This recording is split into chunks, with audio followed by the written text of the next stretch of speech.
Well, good evening.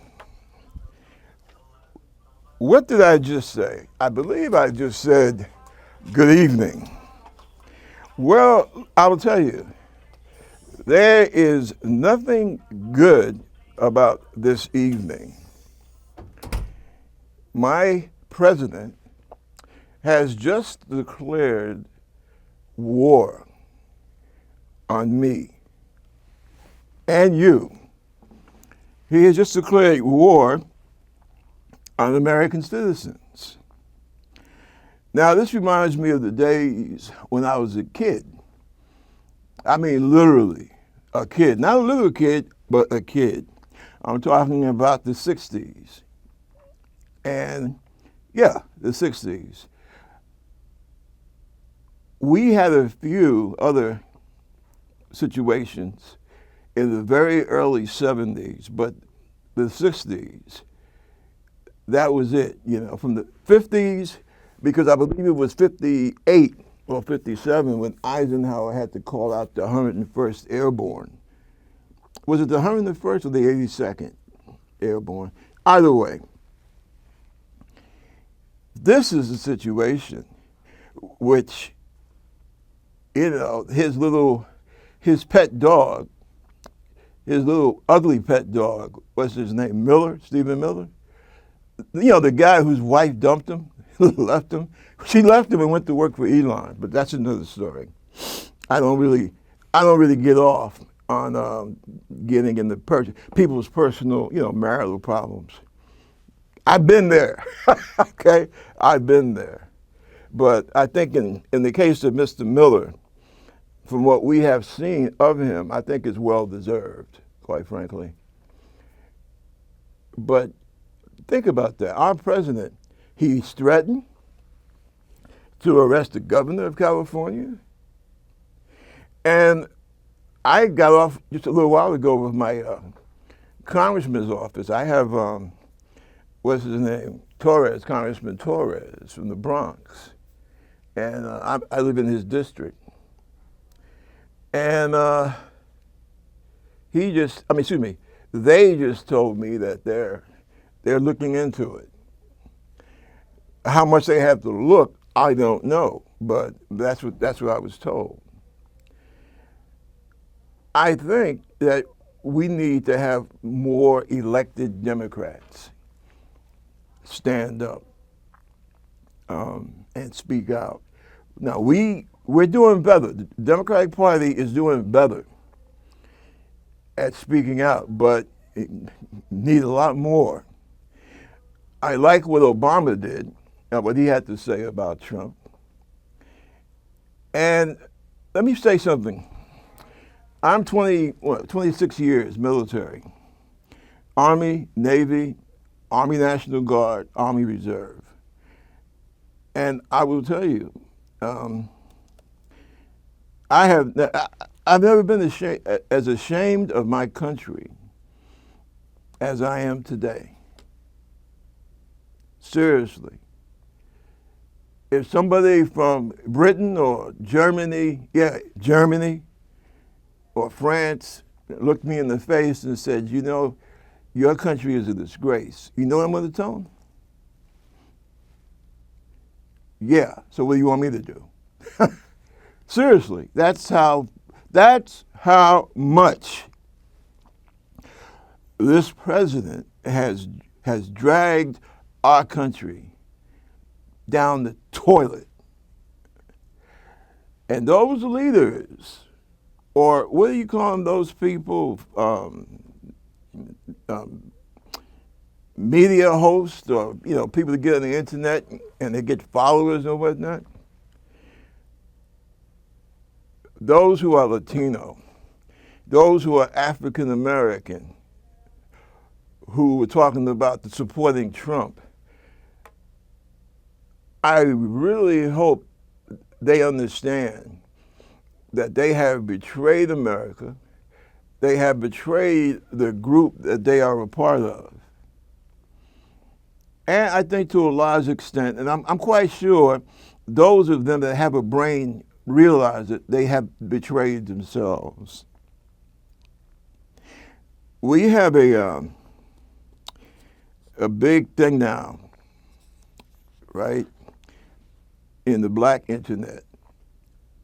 Or we're just going to look at the Latinos, especially the Cubans, and laugh at them because they went so far to kiss Trump's butt, and the first thing he does is, throw them out of the country. Let me tell you something. As a black American, I think people need to start realizing something. You have quite a few, especially here in the Northeast, you have quite a few black Americans that have South American, Latin American, Caribbean parents, or one, Caribbean. My dad, you can't really, I don't know, maybe you can't call him an immigrant. Is it the real definition? I'm not sure. He was born in St. Thomas, or what they call the American Virgin Islands. When America, primarily, the Secretary of the Navy at that time, I believe it was a guy named Franklin Delano Roosevelt. Yeah, we have him to thank because he made sure it got signed by the president at that time that all the people of those three islands, St. Thomas, St. Croix, and St. John, that was carved out to be the American Virgin Islands. And they became automatic American citizens, no questions asked. My old man's mom passed away shortly after he was born. And no, I think he was about maybe 2 or 3. And what happened, they shipped him to his pop. Now, his pop was from the Dominican Republic. So that's my, Dominican grandfather. And my old man spent most of his, adolescent years in the Dominican Republic. Then he came back to St. Thomas, and then he came here. My mom, she was a little old gentle lady from the old South, the old Dominion state, Virginia, Richmond, Virginia. And one night, her and her girlfriend, they were about 16? Yeah, about 15, 16. And there had recently been a lynching. I think it was one of her cousins that had been lynched. And they just said, hell with Virginia. And they hopped the train. And the next stop was New York City. And eventually, she bumped into my dad, or he bumped into her, or they bumped into each other. And many years later, ta-da! I was born in New York City. As a matter of fact, I was born and raised in Harlem. And you have a lot of us in the American, Northeastern American section, Black American and also Latino/Caribbean, right? And the unfortunate thing is that all the other Latino groups, Mexican, South American, Caribbean, we all, boom, they know what they are, in other words.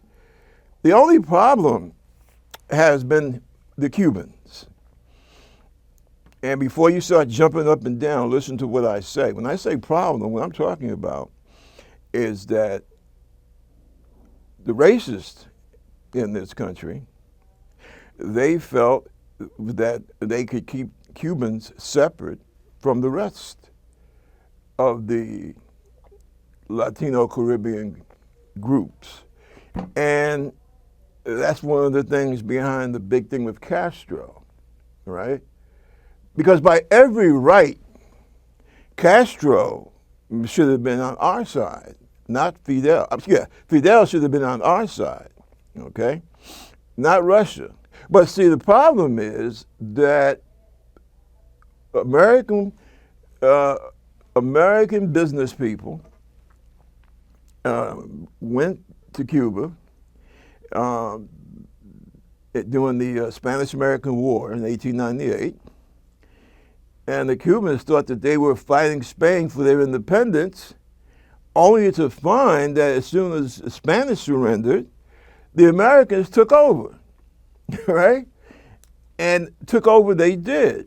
There were a whole bunch of money was lost here in America because Castro said, no, you're not going to discriminate dark Cubans from light-skinned Cubans.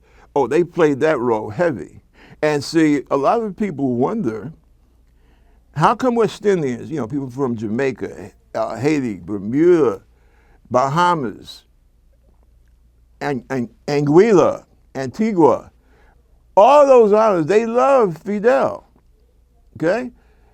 And one of the main reason is because of the fact that Castro eliminated Jim Crow in Cuba, because Cuba was a real racist place, in that just about every Cuban, they all, they ran this game about, well, yes, I come from pure Spanish ancestry, right?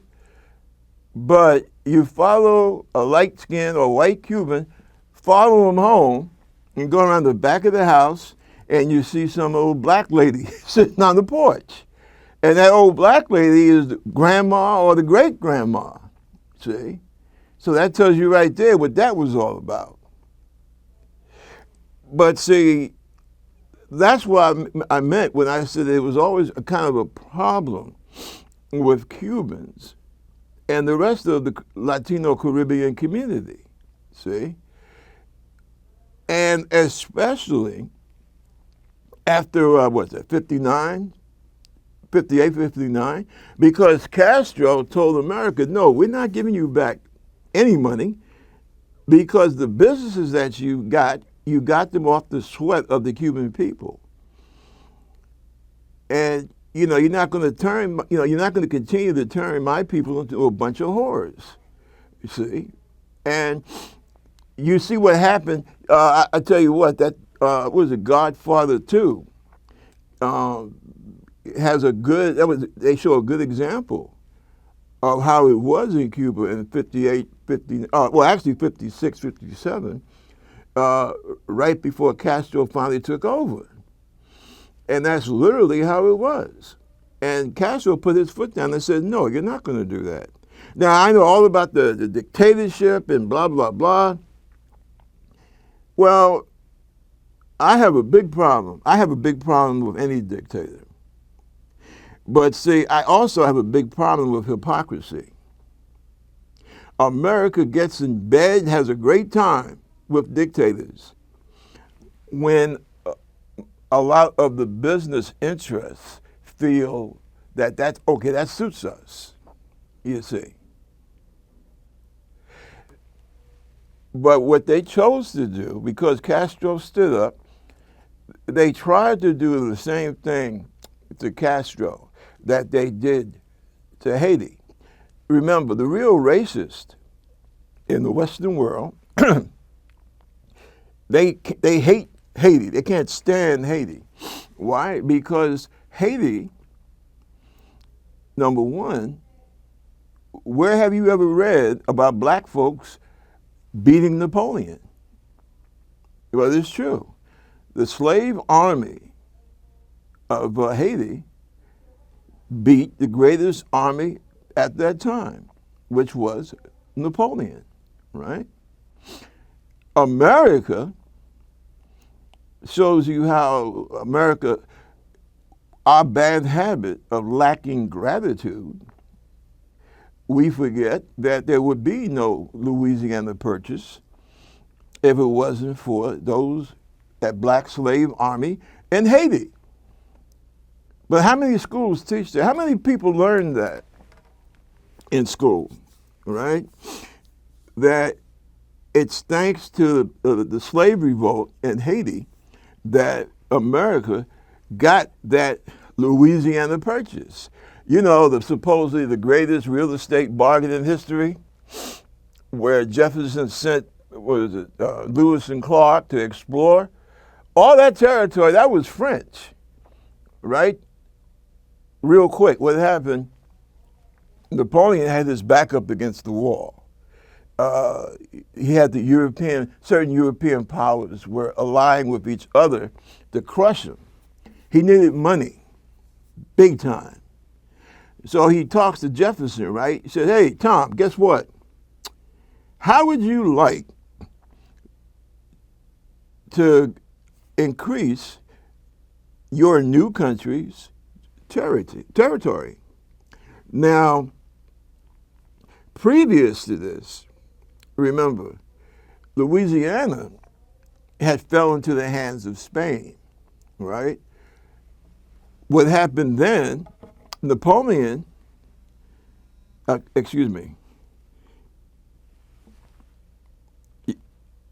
Yes?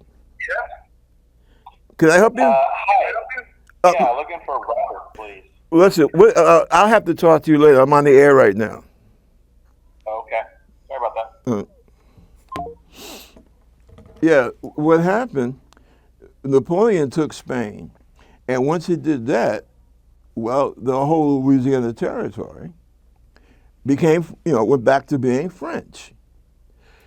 That scared the hell out of Jefferson, because that would make Napoleon America's next door neighbor, right? Remember, at that time, America only went as far as what would that be? The eastern side of the Mississippi River, right? So you got a guy like Napoleon as your next door neighbor, you're going to start to sweat a little bit. Because remember, Napoleon wanted to have a Western empire, okay, as well as in the United States. Now, I will tell you, Jefferson, what he wanted originally, he just wanted to buy the port of New Orleans, see. But Napoleon was so hard up for cash that he said, well, listen, the hell with that. The hell with just, buying the port of New Orleans. Don't be a cheapskate. I'll give you the whole damn territory. And that freaked Jefferson out. Now, he didn't like the idea because he was the president, but he didn't like the idea of a president making a decision like that. So but like I said, the idea of getting that whole territory away from Napoleon, well, hell, it'd be a security risk if I turn this offer down. So what he did it real slick. He bought the territory from Napoleon and then went to Congress after the deed was done. And that's how we got the Louisiana Purchase. Why did Napoleon sell the whole Louisiana territory? Well, because a lot of it had hinged upon Haiti. You have to remember, Haiti in the 1800s, in the 1700s and early 1800s, Haiti was the richest spot on the planet because of slavery and sugarcane, right? So he was going to use Haiti to launch his Western Empire. But when England, who else? Russia, when all these clowns were starting to jam him up, he said, well, hey, man, I got to get money because I'm going to have to fight these clowns. I got to buy, arms, weapons, pay troops, blah, blah, blah. So I said, all right, the hell with it. I'll deal with America 20 years from now. In the meantime, I got to get the money, right? So That's why when Jefferson said, well, listen, man, I'm going to buy New Orleans. And that's when Napoleon said, well, no, I want to sell the whole damn thing. I guess he said that because he knew Jefferson couldn't turn him down, right? So that's how, like California, was a part of the Louisiana Territory, Louisiana, and all them other states, right? That's how America, I think it doubled the size of the United States. And Haiti never got a word of thanks. But what the West did, every chance they had to kick Haiti in the scrotum, they did it. They turned that country, the chaos and the tomfoolery and all the other BS that you see in Haiti now. And, oh, those Haitian people are so terrible, and they can't seem to get it together. And listen, that's what talking to the Western world, that's what you did. You created that problem. You did. You. See? Starving the people. Every time you felt like it, you sent your troops down there. Remember, we had Marines in Haiti until about, 1933? Oh, no, I'm sorry, 34. And we still kept them on a tight leash. You know, with the Duvaliers and all them other people. And using the voodoo to keep the people enslaved, right? America, us, we did that. Along, unfortunately, with France, see? So this is why teaching history as it actually happened is so important. And that's why you have people in this country, they will fight and die to make sure the things that I make you aware of, they would rather die than see those things be taught in school. I'm not just talking about the third grade, I'm talking about college, right? They don't want college people to deal truthfully with college subjects. Because when you know the history of a situation, number one, you have an obligation, you have an obligation not to repeat that tragic history again. And number two, you know better. See, when you know how things happen and why they happen, you're not going to have some clown politician, or excuse me, some clown wannabe politician like a Donald Trump filling your head with a bunch of BS and causing you to constantly vote against your own interest. And see, that's the problem that we have here in America. Now, I see all these people out there, where do I hear it from? And these are from white Americans. Oh, God, I wish we could have Obama back. Oh, God, even Hillary would have been better. Oh, God, Joe Biden, he wasn't all that bad. Hey, folks, it's too late. But see, we have to eradicate the poisoners of the American dream. America was not perfect. It didn't begin perfectly. How should I say?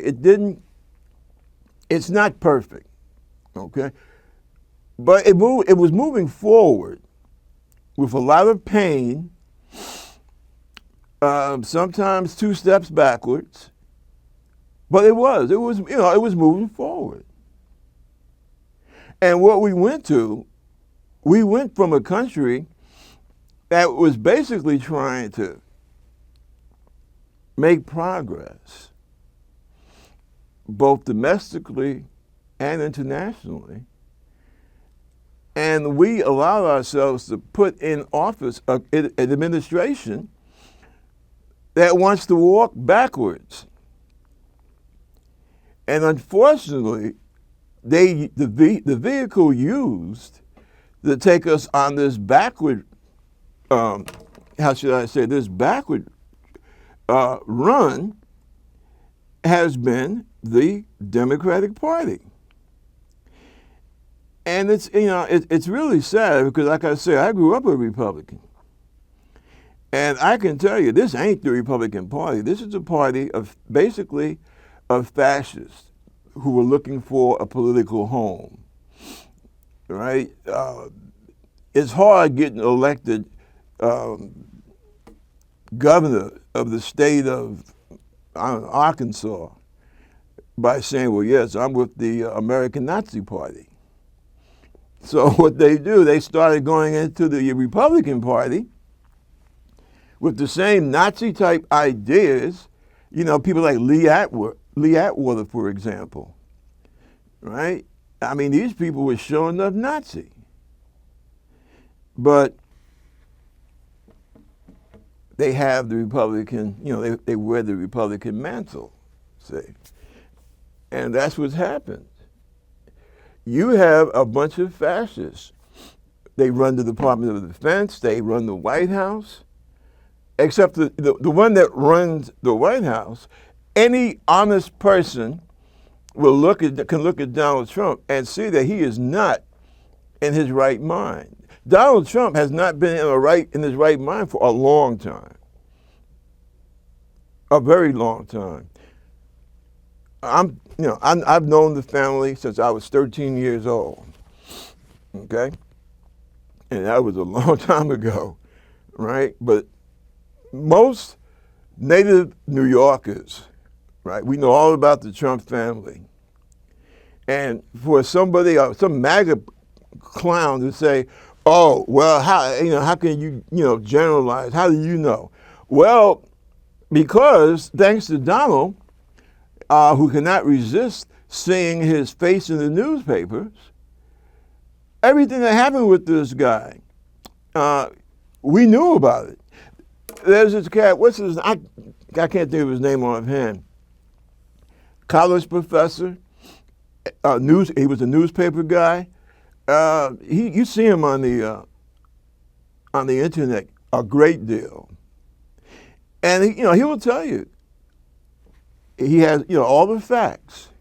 How Donald used to hang out with these drug dealers, how Donald, as we see now, with the guy that killed himself in prison, the guy that was basically what they used to call it white slavery, taking young white women before the age of consent and basically pimping them out.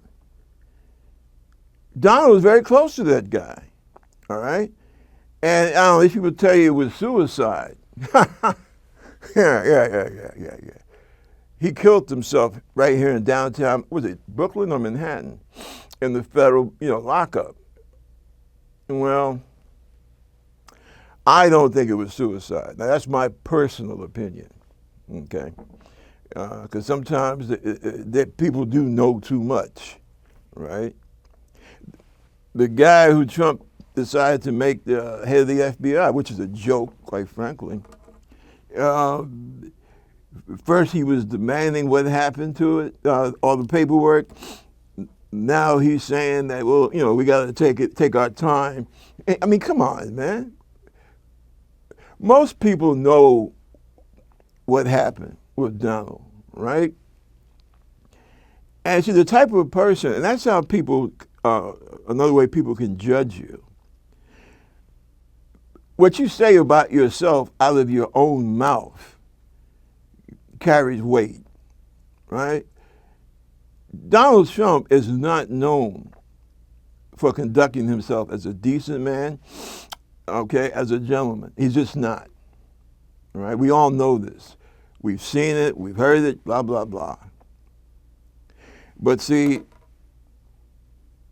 there's another problem. And this is, in my opinion, this is one of the biggest problems that we have here in America. Racism.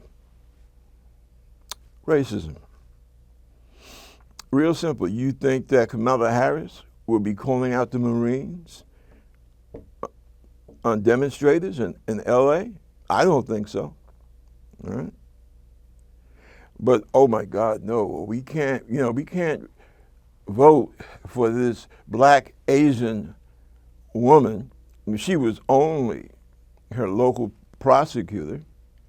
She was only the state attorney general for, was it the second largest state in the union? Oh, she was only elected a United States senator by the people of her state. So what kind of qualifications does she have, right? I mean, that's what people were thinking. People actually, look, the insidious danger of racism is that it's like some kind of bad disease, some kind of terrible epidemic, because some of the worst diseases are the kind that you can't see, right? But they will lay you out just the same. That is in essence, that's the problem that America has. We have allowed our racism to destroy our democracy, or almost. I'm not saying that we are done yet, but I will tell you something. We are pretty damn close to it. And guess what? The right cannot walk around trying to tease people like me, saying, "Oh yeah, there you go again, Russia, Russia, Russia." No. We can't do that. They're right. We can't walk around saying Russia, Russia, Russia. Because now we are Russia. Okay? And I know a lot of people, as I said earlier, you're crying the blues because of the fact that, oh, I shouldn't have voted for him. Look at the Latino community. The Latino community is a mixture, an excellent mixture of Spanish, African, and indigenous American. I'm not saying that. Read your history books. That's who we are. All right? Those of us who are of that culture or who have part of that culture in our bloodstream, right? What Donald Trump was able to do, because of the weakness of some of our own leaders, he was able to have us betray ourselves. Listen, if you were a Latino leader and you supported Donald Trump, you betrayed your people. If you are a Black American leader of any sort, of any level, and you supported Donald Trump, you betrayed your people. If you are a white working guy, right, either in a city or in a rural area, and you got your people to vote for Donald Trump, you have betrayed working class white people. So to wrap it all up, if you convinced anyone to support Donald Trump, you are a traitor to the United States. Our Constitution, that's all we have. You could be born in freaking Bulgaria, but we say, yo, come on over, right? Obey our laws here, right? Work hard as long as you're able, and take the oath, which represents everything that this country is, everything that we believe in, right? And you're an American. Boop. Just that simple. Thousands of guys, just like that, from Bulgaria or places just as far out, did exactly that and gave their lives for this country. On Normandy, on Guadalcanal, on Iwo Jima, at the chosen reservoir. And God help us, Da Nang. Because that's who we are as Americans. And the only thing that we have is a piece of paper. It's called the Constitution of the United States. That is all you need. You like talking about the founders so much? You right-wing fascists? Well, guess what? If it was good enough for the founders, it should be good enough for you. Now, am I saying that, this thing about open borders that they like to hit Biden with? Well, guess what?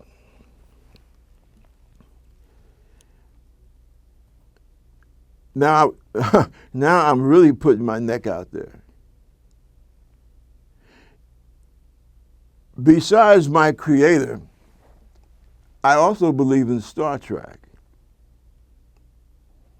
which, by the way, was brought to us by a great Navy man. That's right. I believe, Gene Roddenberry was a fighter pilot on the old Enterprise during World War II. But he had a vision. He had a vision of a united planet, right? People working together, not hung up on race or ethnicity. And yeah, the only thing about race with him was the human race, period. And he saw that, he had that dream. A dream that was first fostered with the United Nations, which America signed. That's why the headquarters for the UN, where is it at? It's in New York. Someday, God willing, someday, I think the world will come to that. I think that it will be a united planet working for the good of all mankind, or I should say for the good of all humankind. But that's a long way off. And we're not ready for that. Okay, we're not ready for that. But we'll get there someday. But now is not the time.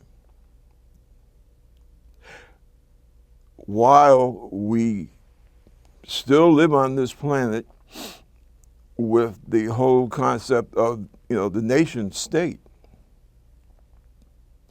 Yes, if I'm coming from my country and I'm going to your country, yes, you have every right to know who I am, where I'm from.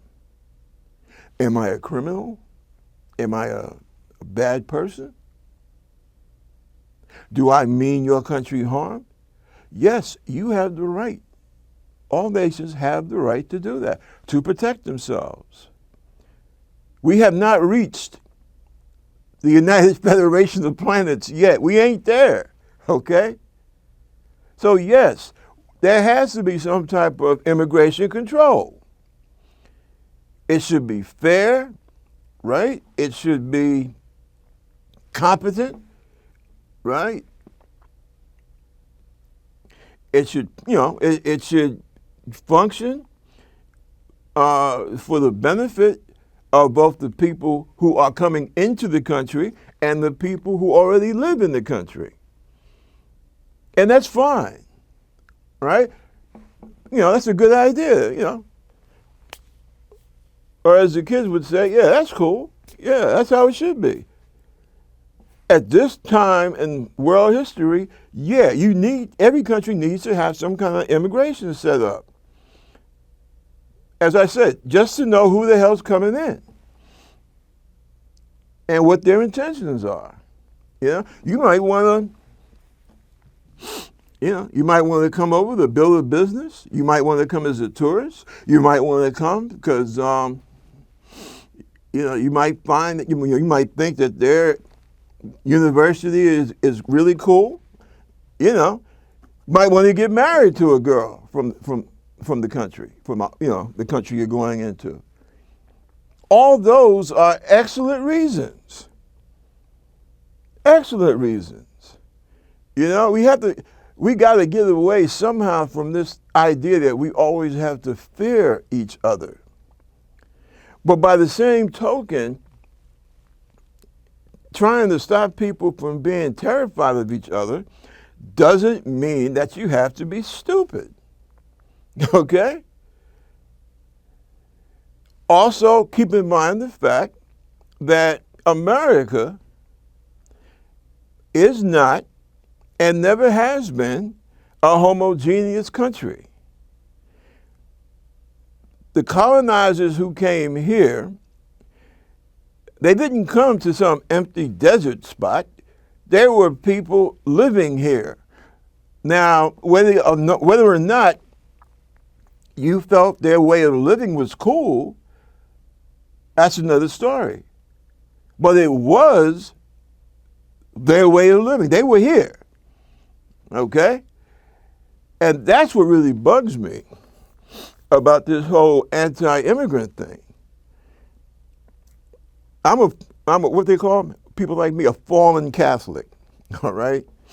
I have my problems with the church, but much of that their teaching still remains within me. Okay? And I do admit they provided me with a fairly decent education. Okay? And one of the things that they used to teach us was about the sin of arrogance. And these people that run around, well, candidate A is running against candidate B. How do you feel about candidate B's stand on immigration? Bad question, right? There's no such thing as stupid questions, but I believe that there are things such as stupid or hateful thoughts, right? Immigration should not be a subject. Immigration, it's there, right? Immigration is never stupid. If it was, most of us wouldn't be here in the United States. Okay? This is a country, even with the indigenous people, it is a country where we all came from someplace else. See? The thing is, the indigenous people were here first. And what America did, they literally killed, raped, and stole their way across the whole continent. Ain't nothing can be done about that nowadays except learning from it.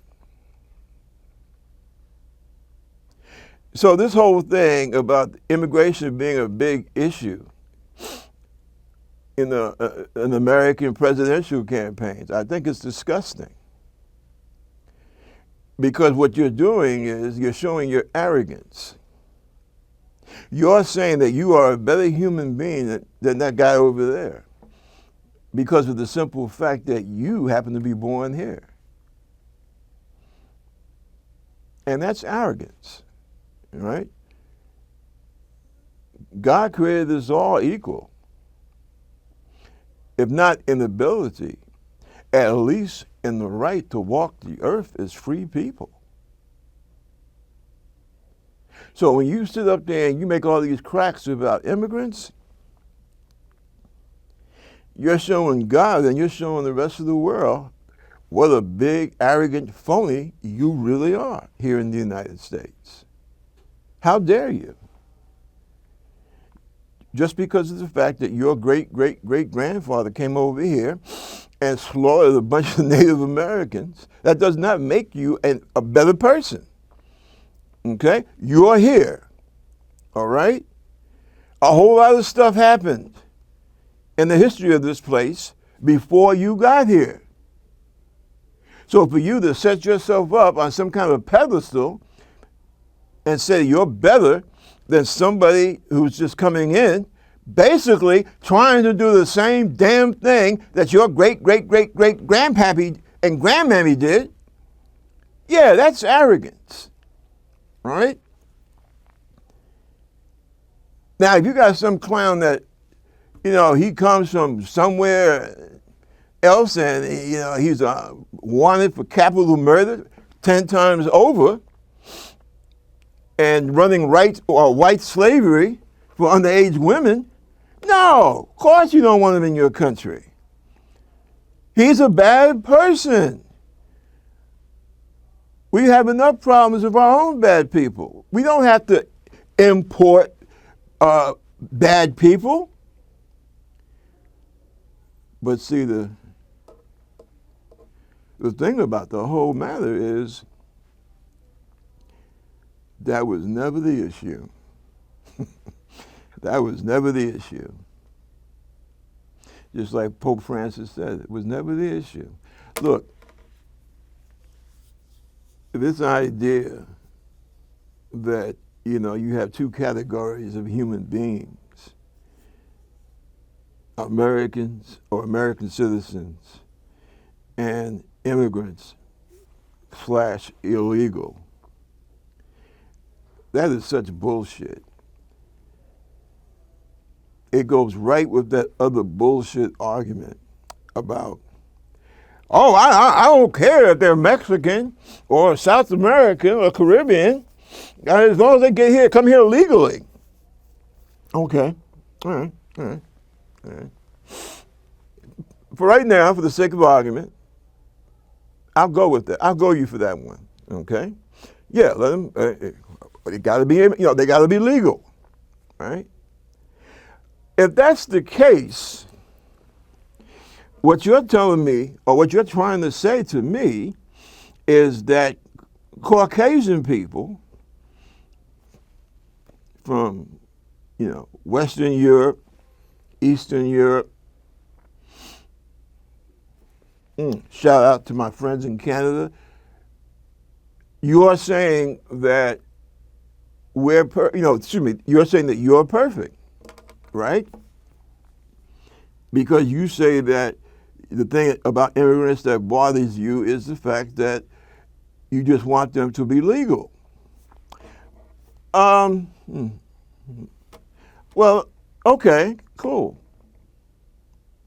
But if that's the case, then you're saying, or maybe you don't realize that you're saying, that white people are, by their nature,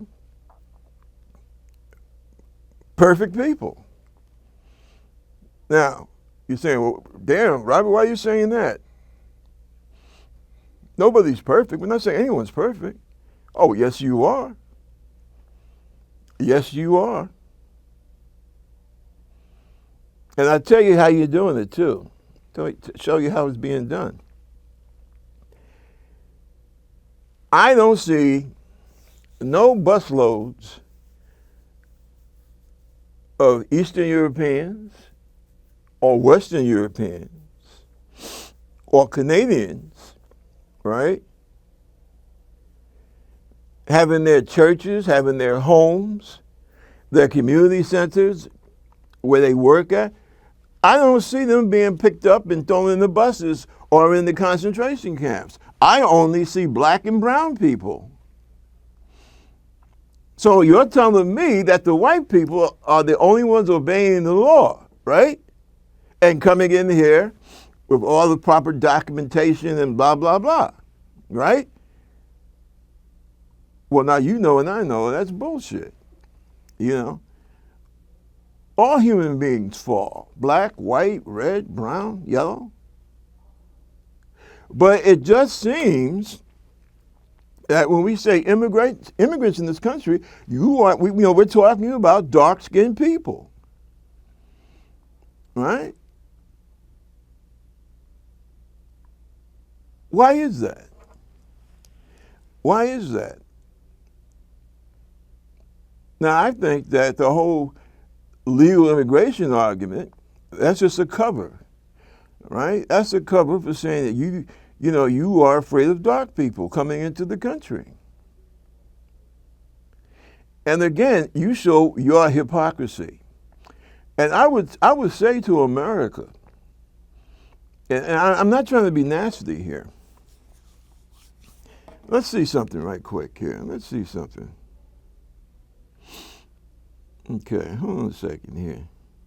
How many people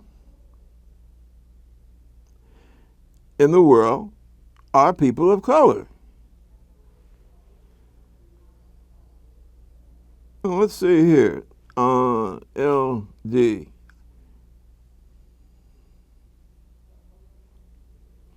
People. I know George Carlin used to hate that term, people of color.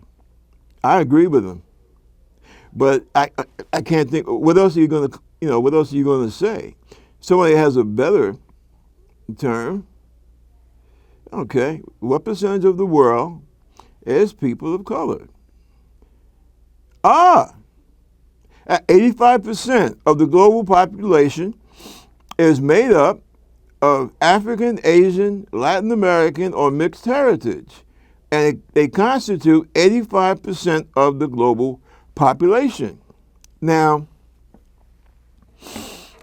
I'm an American military man, which means I've had the opportunity, and most of my service was naval, in the Navy, right? So that means I've had the chance to see a good portion of our world, of our planet, right? Now, you ever stop to think how it looks to the rest of the world? I mean, if they see it anytime there's some grief in this country, right? It's always black people, or now it's black and brown people, right? And watch out for Asian people, because they're attacking Indians, they're attacking Chinese people. In other words, it's always people of some kind of color there, right? So you're telling 85% of this world that all your problems circle, right, or are with people of color. So you're telling the world that you have great difficulty dealing. I am so embarrassed because my math sucks. Always say that's one thing.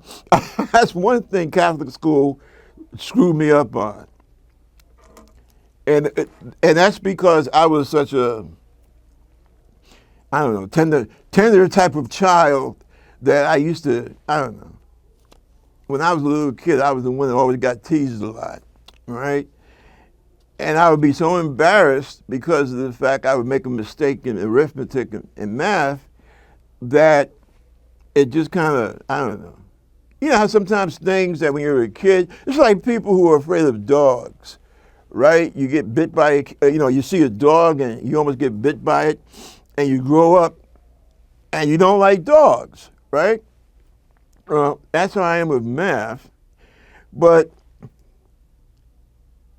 85% of the people on this planet, you're saying that you got,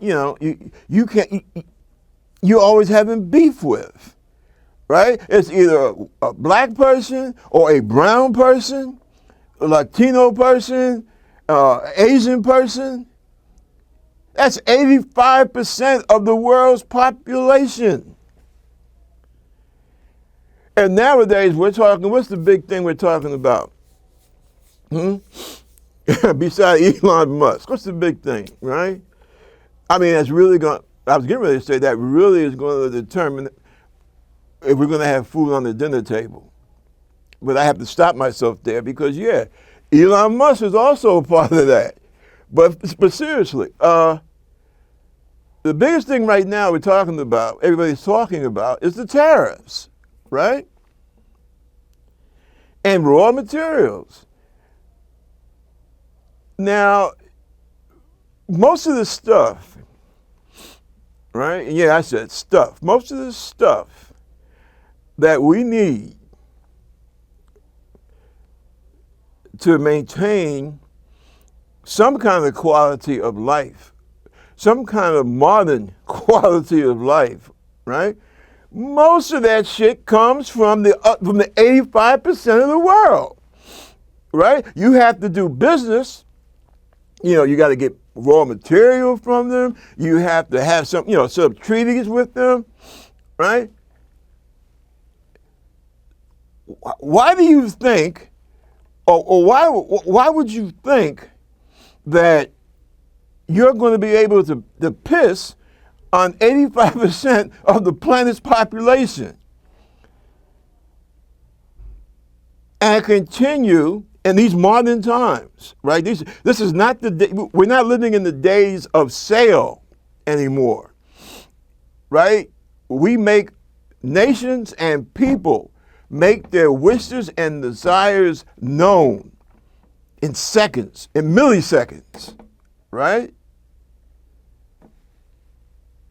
How are we going to successfully do that if we tell the rest of the world, hey, we think you're garbage? What are and I'm going to come from my old Defense Intelligence Agency bag, right? My days at DIA, when I used to run around the White House and the Pentagon with my little top secret clearance, right? And having to stick my nose in this and write about that. From a national security background, what does that do for the United States of America? You see the point I'm making here? You know, a lot of people don't know this, but do you know what started the modern civil rights movement? I mean, I'm not talking about after World War I. I'm talking about after World War II. That's when things really started to pick up steam, right? Ending segregation in public schools, all that, and it just kept going on from that, right? That's what really kicked off the modern civil rights movement. And you know who helped that? You know who really pushed that forward? When the president had to send troops into Little Rock, Arkansas to make sure that black kids could go to a damn high school, a public high school, and they sent in, what was it, the 82nd? When they sent the 82nd Airborne in there, that wasn't no left-wing Democrat. That was a Republican. That was the former head of the of the Western Alliance that brought down Germany, that brought down Adolf Hitler. That's Dwight Eisenhower, who later became our president. And it was picked up by the Kennedy brothers, right? And do you know why? I will tell you why. I will tell you as it was told to me by two guys who know why it was done. One was a former bigwig with the CIA. Another was a former bigwig, what was he with, FBI, or the State Department. It was done because of what I just pointed out to you a few moments ago. The United States, the movers and shakers of our government, right? Or as the ignoramuses and MAGA like to call it, the deep state, realized that, hey, wait a minute, man. We live on a planet that the majority of people don't look like us. In other words, they are not white. And we cannot constantly see black people, the world sees black people being beaten in the streets for just wanting to vote or just wanting to go to a school. We can't do that. We are in a life and death struggle with Russian communism, with Russian Chinese communism. This makes us look ridiculous. Okay? That's what they said. And that's when civil rights became the policy of the United States government. That's why. It wasn't no freaking love fest. It was hard, cold, real politic freaking facts. We can't do this. We can't go into these countries in Asia and Africa and Latin America and tell them, hey, man, come on, play in our ballpark. When they look up and they see people who are dark being kicked and beaten and shot and lynched for wanting to do simple, basic things that every other American can do, but are not allowed to do it because their skin is not white. That's why it gives the impression that, they talk about the Democrats are always with them, the blacks or the gays or the women. Yeah, that's how the Democratic Party got hooked on that habit of fighting for justice for people. Okay? That's why. Shit, they don't teach a damn thing in our schools anymore. But see, nobody had to teach me because I was there. All right? My parents were there. My parents were out there on the picket lines and on the marches and all that good stuff. I grew up with that. And it's a shame that it's not taught like it should be in American schools because it was great and it was glorious and people gave their lives for the cause. And it's a shame that it's not taught as much as it should be. Just like I think it's a damn shame that we don't teach about all those courageous white people that helped to run the Underground Railroad. In many cases, they did run the railroad. They were the station masters, helping black people escape America and slavery and get to Canada. I think, if I was a white kid, right, I think if I sat in the classroom and I had an inkling that, wait a minute. Well, great-great-great-grandpa supposedly lived in this part of Wisconsin. And that's that little town or village where he came from. It was known as a hornet's nest for the people who supported the Underground Railroad. And maybe you got, there's an old picture somewhere, and you see great-great-great-grandpa, and you start to realize, oh my God, he was a station master for the Underground Railroad. Man, I bet you if you told a little white boy that, I don't think he'd be able to sit in his chair for a month, because his belly would, and his chest and his buttons would literally bust, because he would get such a case of the big head. He would be so damn proud. You wouldn't be able to tell that kid nothing. But see, they don't do that. See, we don't do that enough in this country. But you've had white Americans that have done great and glorious things in the cause of human freedom.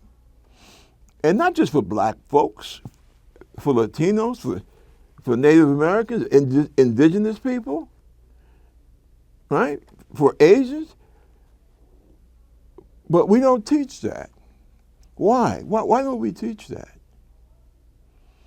And I say again, maybe if we knew some more or knew more about our history, you wouldn't have this damn fool in the White House, this damn insane, evil old man in the White House trying to tear our country apart. All he wants to do is destroy.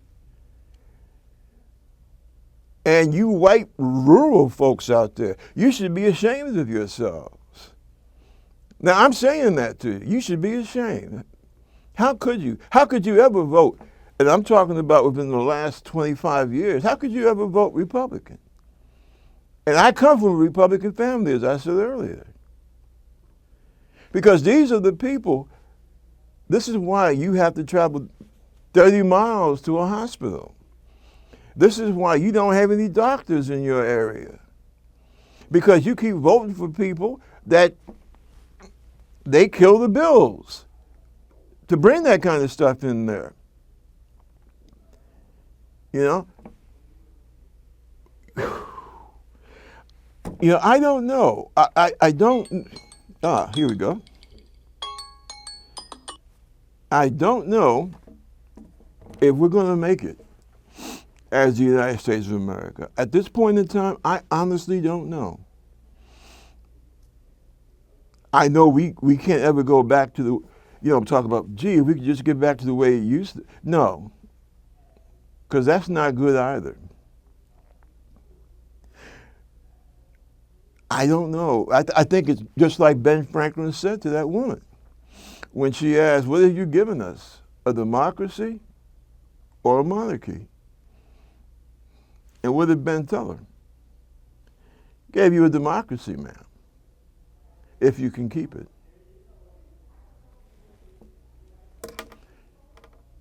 Well, folks, let's just keep praying, and let's keep speaking the truth, and let's keep researching and reading.